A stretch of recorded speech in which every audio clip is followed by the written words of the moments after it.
नमस्कार मित्रांनो, श्री मराठी स्टोरीमध्ये आपल्या सर्वांचं मनपूर्वक स्वागत आहे. अनपेक्षित प्रेम भाग 14. अर्जुनने खाडकन डोळे उघडले. अजूनही सोफ्यावर बसला होता तो. हातात रिकामा वाईनचा ग्लास फुटलेला होता. त्याची एक काच हातात लागली होती. अर्जुन मनातच म्हणाला, कदाचित जर असंच असतं तर किती बरं झालं असतं.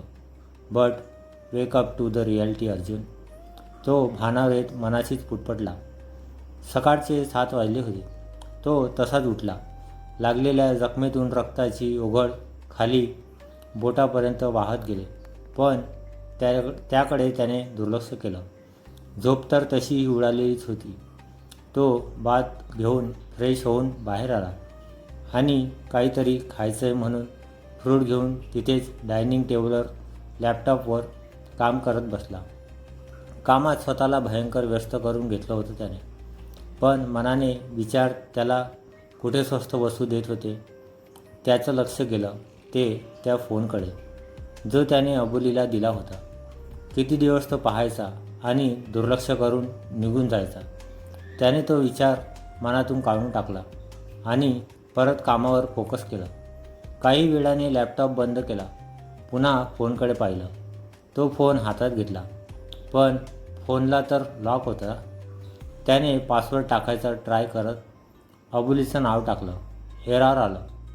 पुन्हा ट्राय केलं. त्याचं शंखखोर डोकं परत वर आलं. त्याने पुन्हा पासवर्ड ट्राय केला, सागर नाव टाकून.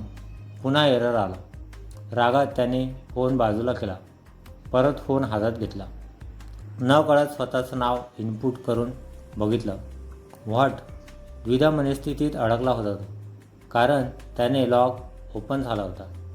त्याने तिचे मेसेज, इनबॉक्स, कॉल हिस्ट्री वगैरे चेक केली, पण सगळं व्यर्थ. काहीच हाताशी लागलं नाही.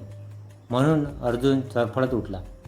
संध्याकाळी कामावरून तो तसाच त्याच्या मित्राच्या घरी गेला. प्रणित म्हणाला, भाई बस, एन्जॉयमेंट म्हणून ठीक आहे कधी कधी, पण तू तर हद्दच पार करून टाकली.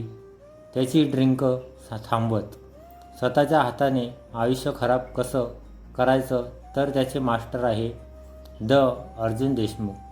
प्रणित टिंगल करीत म्हणाला. हातातला ग्लास खाली ठेवत अर्जुन म्हणाला, तुला काय बाबा, तू कधी रिलेशनशिपमध्ये आला नाहीस ना, म्हणून एवढे उपदेशाचे धडे देतोयस. मी 2 रिलेशनशिप निभावली, पण काय हाती आलं माझ्या. एक काम कर, तू रिलेशनशिप वगैरेमध्ये तू तर पडूच नकोस. सरळ लग्न करून टाक. प्रणित म्हणाला, ते सोड, पण तू जे वागलास ना तिच्याबरोबर, ते बरोबर नाही केलंस तू. अर्जुन म्हणाला, तुला काय इतका पुडका येतोय तिचा? तुझ्यासोबत पण चालू होतं का तिचं? प्रणित म्हणाला, निघ तू इथून, लगेच निघ. मित्र म्हणायचा लायकीचा राहिला नाहीस तू. वेळ लागलाय तुला. प्रणित त्याला शांतपणे बाहेरचा रस्ता दाखवत म्हणाला. अर्जुन त्याची बॅग घेऊन बाहेर जायला निघाला. प्रणित म्हणाला, आणि हां, बरं झालं ती गेली. तुझ्यासारख्या माणसापासून तिची सुटका तर झाली. प्रणित त्याच्या तोंडावर दरवाजा बंद करत म्हणाला. त्याला वाईट वाटत होतं ते करताना, पण त्याशिवाय त्याचं डोकं ठिकाणावर येणार नव्हतं. कधी काळी याच रिलेशनशिप टिकावं म्हणून आपण पुढाकार घेतला होता. प्रणित पुटपुटला. अबोली पुस्तक घेऊन वाचत शांतपणे बसली होती. अबोलीच्या मोबाईलची रिंग वाजली. तिने टाईम बघितला. 8:30 झाले. सहसा या वेळेला एक सायली सोडल्यास तिला दुसऱ्या कोणाचा कॉल येत नसतो. अबोली म्हणाली, या वेळेला कोणाचा कॉल आला असेल. स्क्रीनवर नाव आलं, सागर. तिने पुन्हा त्याला कॉलबॅक केला, पण त्याचा फोन काही लागत नाही. मग शेवटी तिने फोन ठेवला आणि पुन्हा पुस्तक वाचत बसली. पण तिला प्रश्न पडला, यावेळेला सागरने का कॉल केला असेल. पुन्हा तिच्या मेसेजची रिंग वाजली. तिने मेसेज चेक केला. सागरनेच मेसेज पाठवले होते. Sorry for disturbing you. Can you meet me tomorrow if you are free. ती जरा थांबली आणि मग त्याला मेसेज टाकला. ओके. कशाबद्दल भेटायचं असेल सागरला? त्याला भेटायचं असतं तर तो इथे आला असता ना. जाऊ दे, झोपते मी. एकतर आपण एकदा विचार करायला लागलो तर ही विचारांची मालिका संपणार नाही लवकर. दुसऱ्या दिवशी अबोली सागरने जिथे बोलावलं होतं तिथे त्याला भेटायला गेली. अबोली म्हणाली, हाय, कसा आहेस? सागर म्हणाला, मस्त. अबोली म्हणाली, परफॉर्मन्स कसा झाला? सागर म्हणाला, तू म्हणाली होतीस ना ट्रॉफी घेऊन ये. अबोली म्हणाली, खरंच? तिने आनंदात आश्चर्याने विचारलं. सागर म्हणाला, म्हणून तर त्याची आज ट्रीट देते. खरं तर लेटच झालं. 1 मिनिट, मी माझ्या बडीजची ओळख करून देतो. अरे इकडे या. शाळेपासूनचे, हा साहिल आणि ही निशा. सागरने ओळख करून दिली. काय? त्या दोघांच्या चेहऱ्यावर असा कसा हे भाव होते? अबोली हळूच हसली. छान ओळख करून दिली आमची. निशा सागरकडे रोखून म्हणाली, याचं नेहमीच असं असतं, तू दुर्लक्ष कर. निशा अबोलीच्या बाजूला येत म्हणाली. अबोलीला त्यांची नोकझोक हास्य विनोद पाहून छान वाटलं होतं. असाच काळ उलटून गेला. 5 वर्षानंतर. काय छान परफॉर्मन्स झालाय तुझा. किती सुंदर दिसत होतीस तू माहितीये. सायली कौतुकाने भरभरून बोलत होती. अबोली तिची ज्वेलरी काढून ठेवत समोरच्या आरशात स्वतःला निरखून पाहत होती. सायली म्हणाली, पण गुरुजी नाही आल्या तुझ्या?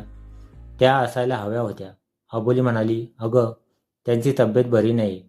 वय झाले ना आता त्यांचं. मला तर कधी कधी भीती वाटते माझ्या 1-2 आवाजाला साथ घातली नाही तर. सायली म्हणाली, ते आहेच. चल मग मी जाते आता. अबोली म्हणाली, सुयशला घेऊन आली असती तर बरं झालं असतं. सायली म्हणाली, हो, शांतच बसला असता ना तो एका जागी. तू त्याचे लाड करून करून बिघडून टाकलेस त्याला. अबोली म्हणाली, मी म्हणाली असती ना अबोली मावशीकडे जायचं तर एका पायावर तयार झाला असता. अबोली नुसतीच हसली. सायली म्हणाली, मग पुढे काय करायचं ठरवलंय?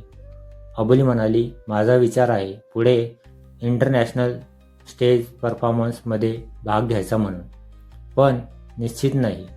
सायली म्हणाली, निश्चिंत हो. मला त्यातलं एवढं सगळं कळत नसलं तरी सांगते. उत्तम करतेस तू. काही मागोपुढे पाहू नकोस. भाग घे. त्यांचं बोलणं झालं. मग सायली निघून गेली. अबोलीही थोड्या वेळाने घरी आली. घरी आल्या आल्या तिने थेट गुरुजींची भेट घ्यायची म्हणून ती त्यांच्या रूममध्ये गेली. तिने रूमचा दरवाजा उघडला. समोर गुरुजी बेडवर झोपल्या होत्या. तिची चाहूल लागताच त्यांनी आवाज दिला. गुरुजी म्हणाल्या, अबोली कसा झाला परफॉर्मन्स? अबोली म्हणाली, तुम्ही तिथे माझा परफॉर्मन्स बघायला हव्या होत्या. अबोली तोंड पाडत म्हणाली. त्या हसल्या आणि म्हणाल्या, तुझा परफॉर्मन्स उत्तमच झाला असणार हो ना? अबोली म्हणाली, हो, मी आलीच फ्रेश होऊन म्हणत अबोली जायला निघाली. गुरुजी म्हणाल्या, जरा त्या ड्रॉवरमध्ये डॉक्युमेंट आहे ते देते का? अबोली म्हणाली, हां आणते. अबोली उठली. त्या ड्रॉवरमधले ते डॉक्युमेंट तिने हातात घेतले, पण उघडून पाहिले नाही. सरळ त्यांच्याकडे देत म्हणाली, हेच ना?